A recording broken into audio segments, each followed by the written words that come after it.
नाज़रीन, आज Lahore high court में एक अनोखा केस आया। ऐसा केस जो कि लाहौर हाई कोर्ट की 150 साल तारीख में नहीं दायर हुआ होगा। एक शहरी जो है वो लाहौर हाई कोर्ट में आता है और अदालत के रूबरू ये मौक़िफ़ इख्तियार करता है कि वो जहर पीना चाहता है, वो अपनी ज़िंदगी का ख़ात्मा करना चाहता है। और इस हवाले से उसने अदालत से इजाज़त तलब की, अदालत से ये इस्तदा की, अदालत से ये दरख्वास्त की कि उसे जहर पीने की इजाज़त दी जाए। और उसने कुछ ऐसी चीज़ें अदालत के सामने रखी जिस पर अदालत भी जो है हैरानगी का इजहार किया। अदालत ने कहा कि आइन और कानून के मुताबिक हम आपको जहर पीने की इजाज़त नहीं दे सकते, लेकिन वो शहरी बज़िद रहा कि मुझे इजाज़त दी जाए ताकि मैं जहर पीऊँ, और मोची गेट पर जो है वो मैं जहर पीऊँगा और मुझे कुछ भी नहीं होगा।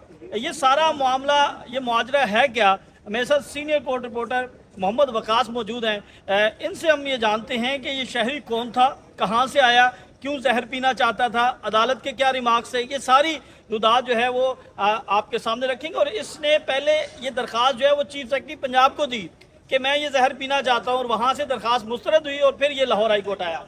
जी वकास साहब, ये अनोखा केस है और अपनी नौयत का एक ऐसा केस है कि इससे पहले लाहौर हाई कोर्ट में इस तरह का केस दायर नहीं हुआ। क्या कहते हैं, कौन शहरी था, कहाँ से आया, क्या चाहता है? बहुत शुक्रिया शाकिर। ये लाहौर का इलाका है मजंग, वहाँ पर बेसिकली ये रद्दी का काम करता है। तो इसने, इसका नाम है शहरी सरवर ताज। इसने आज लाहौर हाई कोर्ट में एक दरख्वास्त दायर की कि वो, उसके पास कोई इल्म है जिसके तहत वो जहर भी पिएगा तो उसे कुछ नहीं होगा।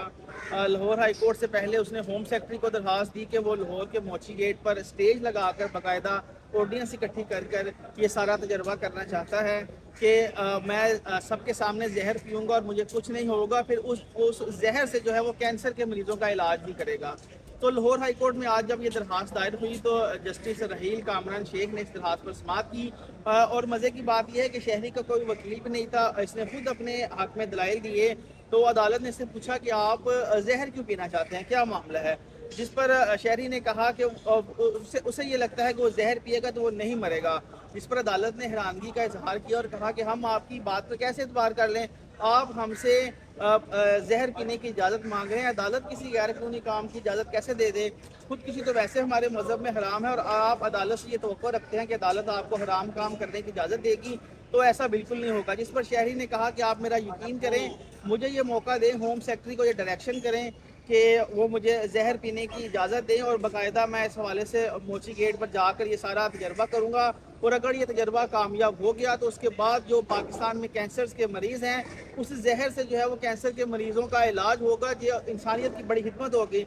जिस पर अदालत ने कहा कि अगर आपको ये लगता है कि आपके पास कैंसर के मरीज़ों की दवाई है तो आप इसे लेबॉर्ट्री में दे जाके वो चेक करें कि क्या ये दवाई असल है या नकल है। जिस पर उसने कहा कि वो पहले ये तजर्बा करना चाहता है, उसके बाद जो है वो पहले अपने ऊपर तजर्बा करना चाहता है। बिल्कुल। उसने ये कहा कि वो, इसने कुछ इसमें मजहबी बात भी की और कहा कि उसके पास कुछ ऐसी कुरानी आयात भी हैं जिसे पढ़कर वो अगर जहर पिएगा तो उसे कुछ नहीं होगा।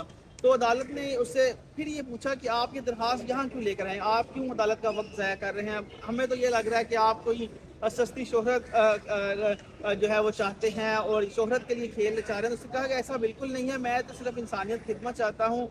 कमरा अदालत में तकरीबन 50 के करीब वकला मौजूद थे, सरकारी अफसरान थे, पुलिस अफसरान जो मुख्तलिफ केसों में पेश होने के लिए अदालत आते हैं। तो आज सुबह 9:30 बजे का ये वाक़या जब इस केस की समाअत शुरू हुई तो तकरीबन 15 मिनट जो है वो इस केस की समाअत जारी रही। आमतौर पर हम देखते हैं कि अगर कोई ऐसी दरख्वास्त आती है तो फौरी तौर पर अदालत उसे डिसमिस कर देती है या उस पर कोई हुक्म जारी करके उसे गिरफ्तार करवा देती है, जुर्माना कर देती लेकिन है। इसमें हैरानगी की बात ये थी कि जज साहब ने इस केस में इंटरेस्ट लेना शुरू किया और उससे बार बार ये पूछ रहे थे कि आप ऐसा क्यों करना चाहते हैं। फिर अदालत ने एक वक्त पर इंडियन सुप्रीम कोर्ट का भी हवाला दिया और ये कहा कि भारतीय सुप्रीम कोर्ट में एक दरख्वास्त आई थी और कैंसर के मरीजों ने ये दरख्वास्त दायर की थी कि अगर आप कैंसर के मरीजों ने ये कहा था कि हम अपनी ज़िंदगी से तंग आ चुके हैं, लिहाजा हमारे लिए मौत को आसान कर दिया जाए और हमें मरने की इजाज़त दी जाए। तो उस हवाले से अदालत ने कहा कि इंडियन सुप्रीम कोर्ट के फैसले भी मौजूद हैं। पहले तो अदालत ने कहा कि फौरी तौर पर अदालत ने एक बार जहन बनाया कि फौरी तौर पर इस दरख्वास्त को डिसमिस किया जाए, लेकिन फिर लास्ट मोमेंट पे अदालत ने कहा कि हम इस फाइल को रखते हैं, इस पर बाकायदा तहरीरी ऑर्डर जारी करेंगे और फिलहाल हम इस दरख्वास्त की मेंटेनेबिलिटी यानी काबिल समाअत होने से मुतल्लिक फैसला जो है वो उसे महफूज कर रहे हैं। तो ये 15 मिनट की कार्रवाई थी जिस पर अदालत ने तकरीबन 10 बार उससे पूछा कि आप जहर क्यों पीना चाहते हैं। तो शहरी ने यही मौका इख्तियार किया कि वो ये चाहता है कि वो तजर्बा करे और उसे कुछ नहीं होगा। اور اس نے قرآن آیات کا حوالہ بھی دیا اور یہ بھی کہا کہ کینسر کی دوائی تیار کر رہا ہوں۔ پھر جب کمرہ عدالت سے وہ باہر نکلا تو میں نے اس سے یہ سوال کیا کہ کیا آپ نے یہ تجربہ اگر آپ کرنا چاہتے ہیں تو آپ کی فیملی ہے، فیملی میں کون کون ہے، آپ نے اس سے اجازت لی ہے؟ تو اس نے مجھے بتایا کہ اس کا ایک بیٹا ہے، اس کی بیگم بھی ہے، تو اسے وہ بتا چکا ہے کہ وہ یہ سارا عمل اور تجربہ کرنا چاہتا ہے۔ تو اس نے مجھے یہ بتایا کہ جو اس کی بیگم ہے اس کی بھی اسے پوری سپورٹ حاصل ہے کہ جا کر تجربہ کرے۔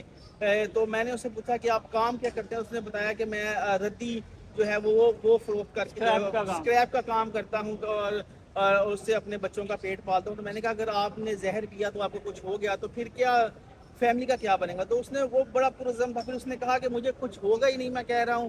تو پھر ایک پاس کھڑے دوست نے ایک سوال کیا کہ اس کی کیا گارنٹی ہے کہ جو زہر آپ پیئیں گے وہ زہر اصلی ہوگا یا نکلی ہوگا؟ تو اس پر اس نے حیرانگی کا اظہار کیا کہ میں پہلے آپ کو پلا کے چیک کروا دوں گا کہ وہ اصلی ہے کہ یا نکلی ہے۔ تو یہ آج کی ساری کارروائی تھی اور اس حوالے سے ابھی عدالت کا حکم آنا ہے تو پھر دیکھتے ہیں کیا آرڈر ہوتا ہے۔ اچھا وقاص، آپ کو وہ شخص جو ہے وہ ذہنی طور پر آپ کو درست لگتا ہے کہ واقعی ٹھیک ہے، اپنے ہوش و حواس میں اس نے یہ ساری بات کی؟ دیکھیں اس نے جو پٹیشن کی ڈرافٹنگ تھی، میں نے اس سے پوچھا کہ یہ پٹیشن ڈرافٹ کس نے کی ہے، تو اس نے کہا کہ یہ میں نے خود ڈرافٹ کروائی ہے پیسے دے کر۔ پھر میں نے اسے پوچھا کہ آپ ہوم سیکرٹری کے پاس گئے تھے، وہاں کیا بنا؟ تو یعنی کہ جس تھرو پراپر چینل جس طرح وہ آیا ہے کہ یعنی پہلے ہوم سیکرٹری کے پاس گیا، ہوم سیکرٹری نے اس کی داد رسی نہیں کی، اس کے بعد اس نے ہائی کورٹ کا دروازہ کھٹکھٹایا اور باقاعدہ یہ کہا کہ عدالت ہوم سیکرٹری کو ڈائریکٹ کرے کہ اس نے جو ہوم سیکرٹری کو جو درخواست دی تھی اس درخواست پر وہ فیصلہ کرے۔ تو اس سے آپ یہ تو نہیں کہہ سکتے اس کا ذہنی توازن خراب تھا، نہ جانے کیا اس کی سوچ تھی، لیکن اس کا کہنا یہی تھا کہ اس کے پاس کینسر کا کوئی فارمولہ ہے، جو وہ یہ زہر پیے گا اور بچے گا تو پھر جو زہر وہ پیے گا اسی کے اندر جو ہے وہ کینسر کی جو مرض کی شفا ہے۔ دیکھیں وہ یہ اس کا کہنا یہ ہے کہ اس کے پاس کینسر کی دوائی کا فارمولہ موجود ہے، لیکن اس سے پہلے قرآن آیات پڑھ کر میں زہر پیوں گا اور اگر اس میں میرا سروائیول ہو گیا، جو میں سمجھتا ہوں کہ 100% یقینی ہے، تو اس کے بعد میرے پاس کینسر کی ادویات کے فارمولے بھی ہیں، لیکن اس کے پیچھے ریزن یہ ہے کہ پہلے مجھے زہر پینا پڑے گا۔ اگلا جو سٹیپ ہے وہ یہ ہے کہ اس کے پاس کینسر کی دوائی کے فارمولے ہیں، اس کے بعد وہ فارمولے لوگوں کو دے گا۔ اور اس نے مجھے یہ بھی بتایا کہ اس سے پہلے وہ پنجاب یونیورسٹی یا ادھر ادھر وہ باقاعدہ اپنے اشتہار بھی لگا چکے کہ اگر کسی کوئی کینسر کا کوئی مریض موجود ہے تو وہ اس سے رابطہ کرے، اس کو دوائی فراہم کرے گا۔ لیکن وہ اس نے کی ہے فراہم کوئی نہیں ابھی تک کیونکہ اس کا کہنا یہ ہے کہ جب تک وہ یہ تجربہ نہیں کر لیتا موچی گیٹ پر لوگ اکٹھے کر کے ان کے سامنے زہر پینے کا تجربہ نہیں جب تک کر لیتا، اس وقت تک یہ کینسر کی دوائی کارآمد ثابت نہیں ہوگی۔ تو جسٹس رحیل کامران نے اس سے میرا خیال ہے تقریباً 6 مرتبہ پوچھا ہوگا کہ آپ یہ کیا کر رہے ہیں، کیوں عدالت کا وقت ضائع کر رہے ہیں، خودکشی کیسے کر لیں، قرآن آیات کا آپ ذکر کر رہے ہیں، یہ کیسے ممکن ہے کہ آپ عدالت آ جائیں؟ عدالت نے کہا کہ اگر آپ نے کرنا ہے جو کریں، پھر آپ کے خلاف جو قانونی کارروائی ہوگی، جو خودکشی کرنے کا جرم ہے، اگر آپ بچ گئے تو پھر وہ قانونی کارروائی آپ کے خلاف ہوگی، تو آپ عدالت کو اس میں کیوں گھسیٹ رہے ہیں؟ تو اس نے کہا کہ میں چاہتا ہوں کہ میں ایک پاکستانی شہری ہوں اور قانون کی میں جو ہے وہ میرے اوپر بائنڈنگ ہے پاکستان کا لا، تو میں تھرو پراپر چینل آ کر یہ تجربہ کرنا چاہتا ہوں۔ جی ناظرین، یہ شہری سرور تاج ہیں اور ان سے ہم آپ کی ملاقات بھی کروائیں گے، یعنی انٹرویو کریں گے، اور جو آپ کے کوشچن ہیں وہ آپ ہمیں ضرور کمنٹ سیکشن میں بتائیں تاکہ ہم آپ کے سوال جو ہیں وہ اس شہری کے سامنے رکھیں کہ وہ اتنا انتہائی قدم کیوں اٹھانا چاہتا ہے۔ وہ جو دعویٰ کر رہا ہے کہ اس کے پاس جو ہے وہ ایک ایسی دوائی موجود ہے جس میں کینسر کی شفا ہے، وہ دوائی ہم کوشش کریں گے کہ اسے کہیں کہ وہ ہمیں دکھائے۔ تو آج ہی ہم کوشش یہ کر رہے ہیں کہ اس کے ساتھ ہم انٹرویو کریں، اسی طرح آپ لائیو آئیں گے، اتنی دیر تک آپ اپنے کوشچن ہمیں ضرور بتائیں۔ ہمیں اجازت دیں، اللہ حافظ۔